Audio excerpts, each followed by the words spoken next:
Hello my dear students, I know अभी आप बहुत ही टेंशन में हैं क्योंकि जस्ट एक दिन बच गए आपके बोर्ड के एग्ज़ाम को और अभी भी आपका नॉवेल सेक्शन पूरा का पूरा बचा हुआ है। तो लेट अस सी कि इतने शॉर्ट पीरियड में हम कैसे नॉवेल को कवर अप कर सके। सो स्टूडेंट्स, नॉवेल 4.1 जो कि हिस्ट्री ऑफ नॉवेल है उसके ऊपर ऑलरेडी मैंने एक वीडियो बना दिया है और मैंने आपको बताया भी है कि कैसे ऑब्जेक्टिव टाइप क्वेश्चंस पूछे जाते हैं। उस वीडियो के अलावा स्टूडेंट्स आपको कहीं से भी ऑब्जेक्टिव क्वेश्चंस मिलते हैं 4.1 हिस्ट्री ऑफ नॉवेल का, प्लीज़ आप उसको ज़रूर करके जाएं। आप क्वेश्चन बैंक से कर सकते हैं, आप लास्ट ईयर के क्वेश्चन पेपर से कर सकते हैं, आप अपने टेक्स्ट बुक के पीछे से कर सकते हैं, ऑनलाइन वर्कशीट आपको मिलता है तो आप वहाँ से भी करके जा सकते हैं। आज हम स्टूडेंट्स देखते हैं इस वीडियो में हम कितना समराइज कर पाते हैं 4.2 जो कि to serve with love novel है। वो ये जो नॉवेल है टू सर्व विथ लव, इसका सबसे पहले आपको मैं बताती हूँ कि आपको समरी पढ़ के जाना बहुत ही ज़रूरी है। समरी इज़ लाइक कि आपको समझ में आ जाएगा कि overall what is there in this novel. जैसे स्टूडेंट्स आप किसी मूवी को देखने गए हो तो आप 2 घंटे 2.5 घंटे की जो भी मूवी, अगर वो आप पूरी मूवी बैठकर देख लेते हो, समझ जाते हो, उसके बाद आपका दोस्त आपसे कितना भी क्वेश्चन क्यों ना पूछे, you would be able to answer all his questions. तो अगर आपने नॉवेल अच्छे से उसको समझ लिया है कि what is this novel about, उसका ओवरऑल क्या जिस्ट है, क्या स्टोरी है, अगर आप वो समझ जाते हो तो उससे रिलेटेड अगर बोर्ड में कुछ ऐसे क्वेश्चंस आते हैं तो शायद आप उन क्वेश्चंस का आंसर दे पाओगे। लेकिन आप अगर लिमिटेड 1 और 2 क्वेश्चन से पढ़ के जाते हो तो that will not help you to touch this novel section. एक बार फिर से बता दूं आपको स्टूडेंट्स कि आपका जो नॉवेल सेक्शन है वो टोटल 16 मार्क्स के लिए आता है और हर एक नॉवेल से आपको 4 मार्क्स के क्वेश्चंस आते हैं। आपको एक एक्टिविटी 4 मार्क्स की नहीं पूछी जाती है, आपको हर नॉवेल में 2 एक्टिविटीज़ रहते हैं 2 मार्क्स के। तो स्टूडेंट्स 2 मार्क्स के एक्टिविटीज़ को अटेम्प्ट करने के लिए डेफिनेटली आपको समरी पढ़ के जाना चाहिए क्योंकि समरी पढ़ने से ही आपको पूरा वो नॉवेल क्लियर होता है। तो students, to serve with love जो नॉवेल है वो किसके बारे में है? तो ऑब्वियसली स्टूडेंट्स अगर आप ये स्टार्ट ही करते हो जैसे पढ़ना, आप देखते हो कि ये यहाँ का मेन कैरेक्टर है E.R. ब्रेथवेट। E.R. ब्रेथवेट जो कि राइटर भी है टू सर्व विथ लव के, he is only the main character और ये नॉवेल एक ऑटोबायोग्राफिकल नॉवेल है। ऑटोबायोग्राफिकल नॉवेल का मतलब होता है स्टूडेंट्स कि जब राइटर खुद अपने लाइफ के बारे में अपने एक्सपीरियंसेस शेयर करता है अपने नॉवेल में तो वो एक ऑटोबायोग्राफिकल नॉवेल हो जाता है। ओके, सो यहाँ जो E.R. ब्रेथवेट है, he is the main character of this story to serve with love. So here sir is E.R. Braithwaite. Okay, so here sir is E.R. Braithwaite and then we will see to serve with love who is expressing this love towards E.R. Braithwaite. तो ये हम आगे के story में जानते हैं। तो जो E.R. Braithwaite है, he works as an engineer in the oil refinery students and जब सेकेंड वर्ल्ड वॉर होता है तो that time he helped the Britishers। और उन्होंने कैसे उनका हेल्प किया था? रॉयल ब्रिटिश एयर फोर्स को ज्वाइन करके। और ये जो खुद E.R. ब्रेथवेट है students, he is not a British, okay, but he considered himself to be a British. Actually he was Guyanese born British American novelist students और इन्होंने पूरे दिल से सेकेंड वर्ल्ड वॉर में ब्रिटिश को हेल्प किया था। लेकिन as he was a Guyanese and his colour was black. ना अभी आपको ये नॉवेल समझने के लिए स्टूडेंट्स आपको उस टाइम पे जाना पड़ेगा जब रेसिज्म प्रिवेल करता था। रेसिज्म क्या है? रेसिज्म एक ऐसी उस समय की नीति होती थी जिसमें कि लोग अगर काले हैं गोरे हैं तो उनमें भेद किया जाता था। Means people were discriminated on the basis of the colour of the skin. So this E.R. Braithwaite, he was black in colour.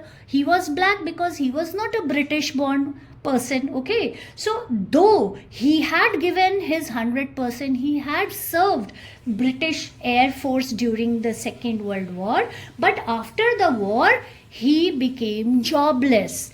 he was having no job, so wherever he used to go he was rejected. Okay students, तो फिर last में क्या हुआ? And students एक चीज और आप याद रखिए, though he was engineer by profession, but इनको जॉब अब मिल नहीं रहा है, तो to earn his livelihood lastly he applied in one of the schools as a teacher and he was accepted as a teacher at school को join कर लिया, ग्रीन स्लैड स्कूल। लेकिन वो जो स्कूल था वहाँ का कल्चर बिल्कुल अलग था। क्यों अलग था? क्योंकि उसमें जो बच्चे थे वो सारे ब्रिटिशर्स, बिल्कुल फेयर वाले बच्चे थे। तो and he was black in colour, तो when he started teaching the students, और एक खासियत थी, जो बच्चे थे ग्रीन स्लैड स्कूल के, ये वैसे बच्चे थे जो बाकी सारे स्कूल से निकाले हुए बच्चे थे। तो ऑब्वियसली ये किस तरह के बच्चे होंगे स्टूडेंट्स? ये बच्चे बिल्कुल डिसरिस्पेक्टफुल थे, इल मैनर्ड थे, मिस्चीवियस बच्चे थे। क्यों ये मिस्चीवियस थे? क्योंकि they were already the rejected students from other schools of London. तो वैसे स्कूल में E.R. ब्रेथवेट को टीचर की जॉब मिलती है and he was also black in colour. तो बच्चों के साथ इनका शुरू में एडजस्टमेंट होता ही नहीं है, क्योंकि वो बच्चे तो already disrespectful, ill mannered, mischievous थे। तो वो क्या करना स्टार्ट कर दिए? They started harassing the teachers, E.R. Braithwaite, okay, started using foul language in his lectures. They harassed him a lot.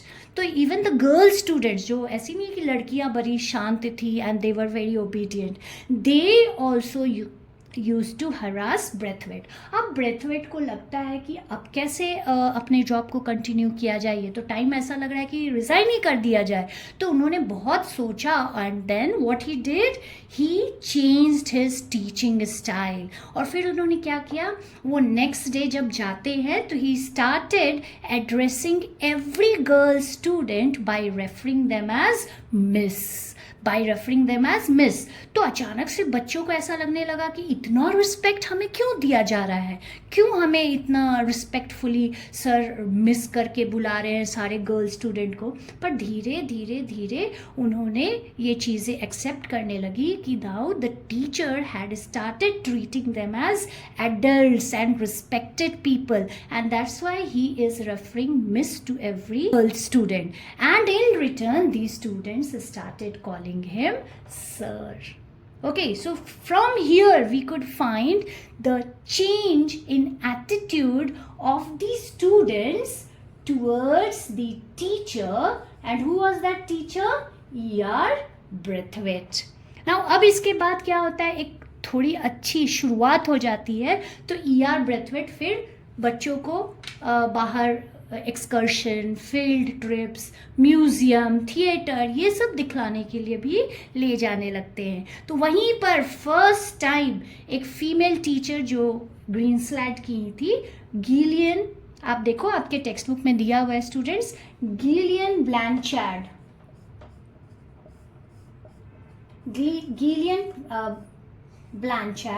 ये जो फीमेल टीचर थी, इनसे E.R. ब्रेथवेट की दोस्ती होती है। ओके, एंड फिर वो अच्छा कल्चर बनता है, स्टूडेंट और टीचर के बीच में बॉन्डिंग क्रिएट होती है। और फिर धीरे धीरे ब्रेथवेट देखते हैं कि इनके जो बच्चे हैं ये बड़े इंटेलिजेंट है, they are very mature, knowledgeable, बस उनको थोड़ा एक करेक्ट गाइडेंस और डायरेक्शन की ज़रूरत होती है। थीम मतलब क्या होता है? The central idea on which the novel is based upon. तो आपका ये नॉवेल किन चीज़ों पे बेस्ड है? 3 चीज़ों पे बेस्ड है। पहला आपका है student teacher relationship, student teacher relationship, क्योंकि इस नॉवेल में हम वही देख पाए है ना, कैसे एक गुड बॉन्डिंग क्रिएट किया टीचर कौन? E.R. ब्रेथवेट ने अपने स्टूडेंट्स के साथ। दूसरा हम देखते हैं रेसिज्म, कैसे E.R. Braithwaite, as he was black in colour, he was not given the same respect, same opportunities like other Britishers. हम देखते हैं स्टूडेंट्स, इसका थीम बन जाता है प्रेजुडिस।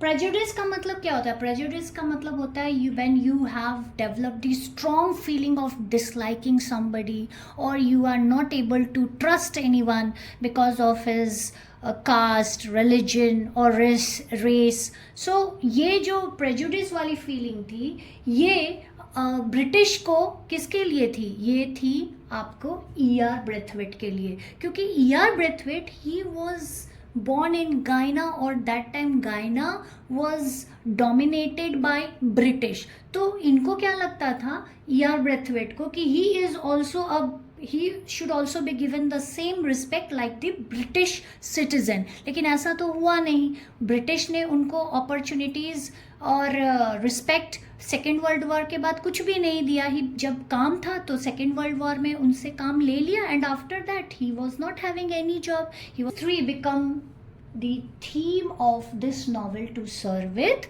लव. नाउ स्टूडेंट्स, वो तो था आपका पूरा नॉवेल में क्या है. अब एक कैसा है स्टूडेंट्स, कभी कभी क्वेश्चंस जो होते हैं वो पूरे नॉवेल के बेसिस पे भी आ सकते हैं to check whether the students know the theme, whether the students know the outline of the entire novel. और कभी कभी जैसे नॉवेल में 22 चैप्टर्स हैं, जो पूरा नॉवेल है ना स्टूडेंट्स, जो थिक बुक है उसमें 22 चैप्टर्स है. तो उस 22 चैप्टर में से चैप्टर नंबर 17 आपके टेक्स्ट बुक में पढ़ने के लिए दिया गया है. तो सिर्फ अगर आप चैप्टर नंबर 17 पढ़ते हो तो you are just reading that chapter in isolation. आपको कैसे पता चलेगा कि वो चैप्टर नंबर 17 पूरे नॉवेल से कैसे रिलेटेड है? जैसे कि सिर्फ ट्रेलर देखकर आप नहीं बोल सकते कि पूरा मूवी क्या है, लेकिन जब आप मूवी देखने बैठते हो तब आप ट्रेलर को उससे एसोसिएट कर सकते हो कि ओके ये पार्ट देखते थे हम क्लिप में, अच्छा ये पार्ट यहाँ है क्या. तो लाइक दैट स्टूडेंट्स, आपको मैंने अभी पूरा नॉवेल समझा दिया कि what is this novel about. Novel आपका स्टूडेंट टीचर रिलेशनशिप, रेसिज्म और प्रेजुडिस पर बेस्ड है. अभी हम देखते हैं कि उस पूरे नॉवेल में से जो एक चैप्टर है, चैप्टर नंबर 17 जो आपको दिया हुआ है टेक्स्ट बुक में पढ़ने के लिए, वो किस बारे में है. क्योंकि अगर आप पूरा नॉवेल समझ जाते हैं और पर्टिकुलरली चैप्टर नंबर 17 समझ जाते हैं तो डेफिनेटली आप 4 मार्क्स का एक्टिविटीज ज़रूर कुछ ना कुछ लिख कर आते हैं. ओके, तो अब हम देखते हैं चैप्टर नंबर 17 क्या है. चैप्टर नंबर 17 स्टूडेंट्स ये है half yearly report of the students council. तो ये आपका वो रिपोर्ट कार्ड डिस्ट्रीब्यूशन नहीं है, प्लीज़ आप वो मत लिख देना. स्टूडेंट काउंसिल का हाफ ईयरली रिपोर्ट जो कि आपका ग्रीन स्लैड स्कूल में ऑडिटोरियम में 15 नवंबर को हुआ था. तो ये क्या है, ये रिपोर्ट आखिर किस बारे में है? ये रिपोर्ट में स्टूडेंट्स, जितने भी स्टूडेंट्स हैं जो हर क्लास के, मान लो आप क्लास 1, क्लास 2, क्लास 3, क्लास 4 ऐसे करते करते सीनियर मोस्ट क्लास जो कि ब्रेथवेट्स की क्लास थी, आपका 12th का क्लास, वहाँ तक जितने बच्चे थे हर क्लास से, उनके रिप्रेजेंटेटिव्स सब्जेक्ट के, दे presented the subject and what they presented कि what was the objective of that subject and how much the students had been able to learn, how much things they discuss about the subject through the representatives of the class. मान लो आपके 6 subjects हैं, तो हर class से एक बच्चा कोई economics के बारे में बता रहा है, दूसरा बच्चा ओसी के बारे में बता रहा है, थर्ड बच्चा इंग्लिश के बारे में बता रहा है. तो वो बच्चा रिप्रेजेंटेटिव, यानी एक ही बच्चा पूरे क्लास की ओर से व्हाट वाज द पर्पस और how much the students had been able to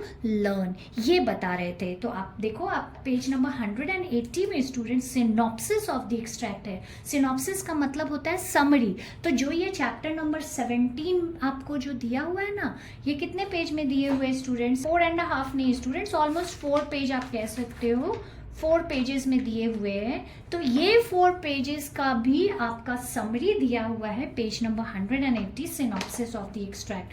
तो उसमें आप ये जानते हो, ये half yearly report of the student council में, कि students of the school they had reported to the faculty, to the teachers and other students on what they have been studying so far through their representatives. तो एक चीज़ note करने वाली है, जैसे मैंने अभी एग्जाम्पल आपको दिया, इकोनॉमिक्स, इको इंग्लिश ऐसे सब्जेक्ट, पर उनके ऐसे सब्जेक्ट नहीं थे स्टूडेंट्स।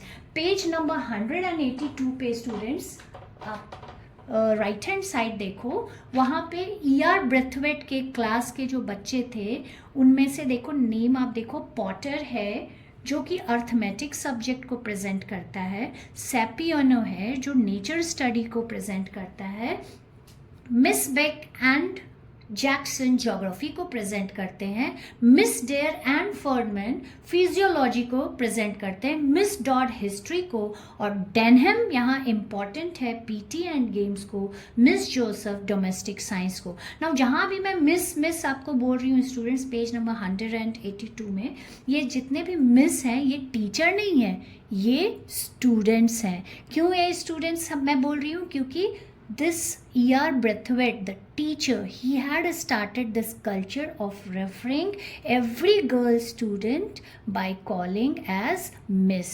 तो आपको ये ध्यान देना होगा कि यहाँ मिस जो पेग है, मिस डेयर है, मिस डॉड है, मिस जोसेफ है, ये सब स्टूडेंट हैं, टीचर नहीं है। तो क्या अभी हम आगे चलते हैं स्टूडेंट्स? सो डियर स्टूडेंट्स, यहाँ देखो हम दो स्टूडेंट्स जो ER ब्रेथवेट के क्लास के हैं, Miss Joseph, again Miss Joseph, she is a student of ER Braithwaite's class, और डेनहम, ये दोनों बच्चे बहुत ही इम्पॉर्टेंट बनते हैं, मतलब कैरेक्टर हैं। क्यों?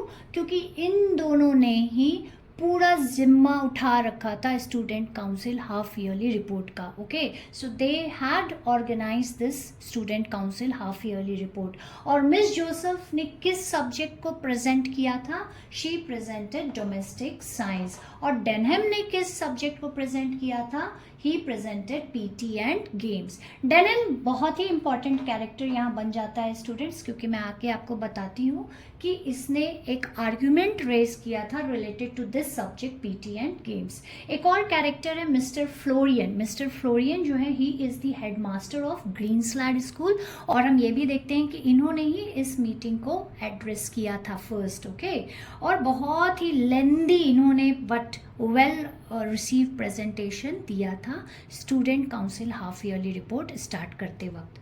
नाउ स्टूडेंट्स, फिर हम देखते हैं क्या होता है ये student council half yearly report में, कि एक एक करके हर क्लास के थ्रू वो हर एक सब्जेक्ट के ऊपर they had presented what the students had studied so far।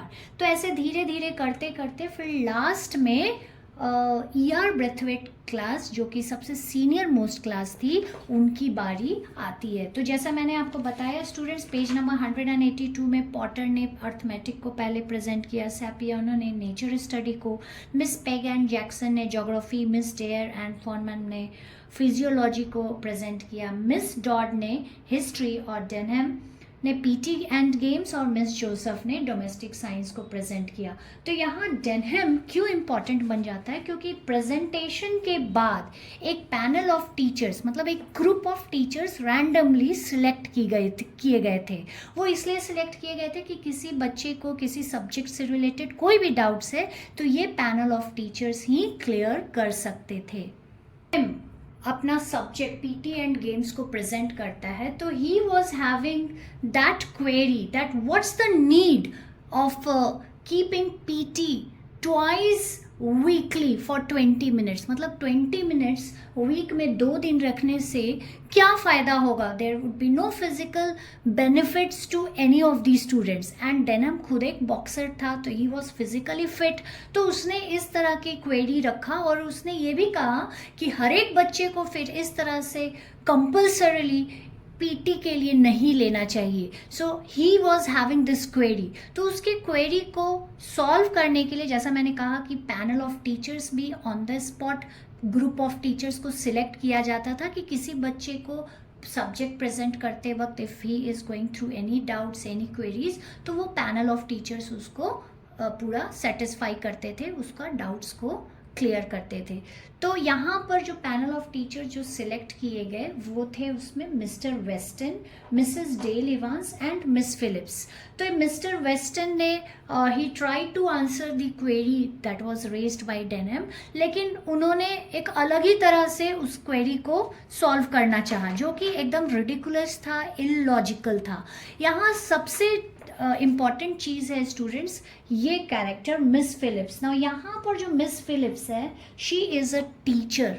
आप याद रखो, here miss Phillips is a teacher but miss Joseph is a student. तो ये मिस फिलिप्स जो हमेशा शांत, she use to be very quiet lady, she tried to convince Denham, and she was only able to clarify the doubts of Denham by giving the answer in a prudent manner. तो उन्होंने क्या कहा Denham को?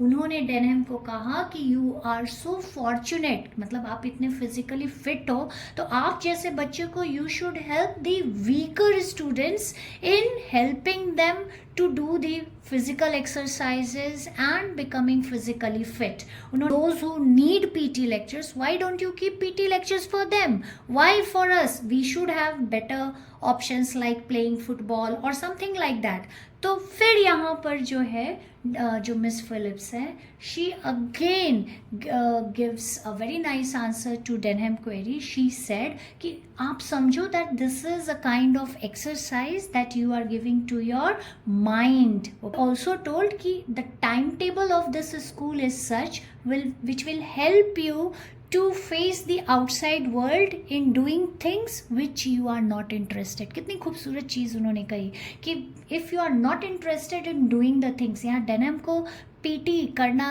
Week में 2 दिन बिल्कुल पसंद नहीं आ रहा था, क्योंकि ही वॉज अ बॉक्सर, वो फिजिकली फिट था, so he thought that is just a wastage of time.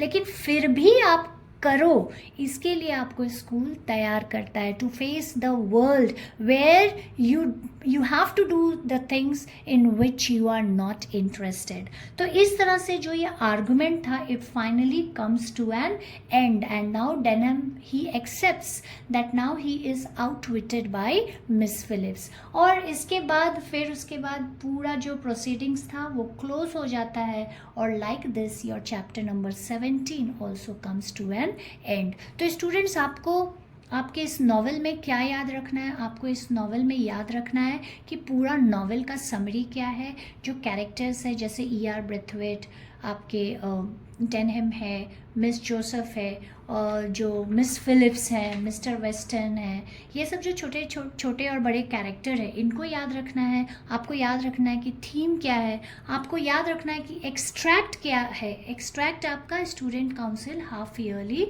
Report है, तो उसमें क्या होता है, उसमें सारी क्लास आकर एक एक करके through their representatives they had to present the subject, and in that they had to present what was the objective of the subject and how much the students had been able to learn। तो उसी में जब E.R. Brathwaite की class आती है तो Denham भी अपना सब्जेक्ट प्रेजेंट करता है, PT and games, and there he raised his query that PT twice weekly for 20 minutes was the wastage of time। तो उसको फिर क्लैरिफाई करती है वेरी प्रूडेंटली, आप कह सकते हो, मिस फिलिप्स, जो कि एकदम शांत टीचर दिखती है, and she prove to be so prudent to answer the queries of Denham. तो इस तरह से ये नॉवेल स्टूडेंट्स आपका एंड होता है। तो अगर आपको ये नॉवेल समझ में आ गया है स्टूडेंट्स, तो आप एक बार अपने टेक्स्ट बुक में जो समरी है और थीम है